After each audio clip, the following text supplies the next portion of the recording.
తెలుగుదేశం ప్రభుత్వం ఏర్పడటానికి ఎవరు స్థాయికి తగ్గట్టు వాళ్ళ కష్టపడి పనిచేశాం కాబట్టే తెలుగుదేశం ప్రభుత్వం ఏర్పడింది. కావున ప్రభుత్వం అందించేటువంటి సంక్షేమ పథకాలు అందిపుచ్చుకొని మన యొక్క జీవనోపాధి మెరుగుపరుచుకోవాలని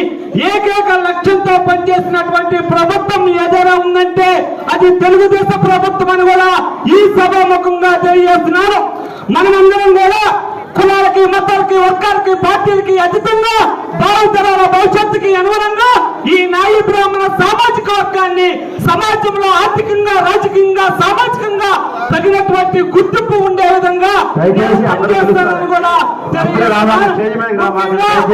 నా యొక్క నాయి బ్రాహ్మణ సామాజిక వర్గాన్ని, తెలుగుదేశం పార్టీని రెండింటిని రెండు కళ్ళుగా భావించి నారా లోకేష్ గారి యొక్క ఆలోచనకి అనుగుణంగా ఇప్పుడున్నటువంటి ఈ కాలానికి అనుగుణంగా నూతన టెక్నాలజీ ఉపయోగించి ప్రతి నాయి బ్రాహ్మణ సామాజిక వర్గానికి నెలకి కనీసం 30,000 రూపాయలు ఆర్థిక వనరులు వినియోగించుకునే విధంగా కృషి చేస్తానని కూడా తెలియజేస్తూ నాకు ఈ అవకాశం ఇచ్చినటువంటి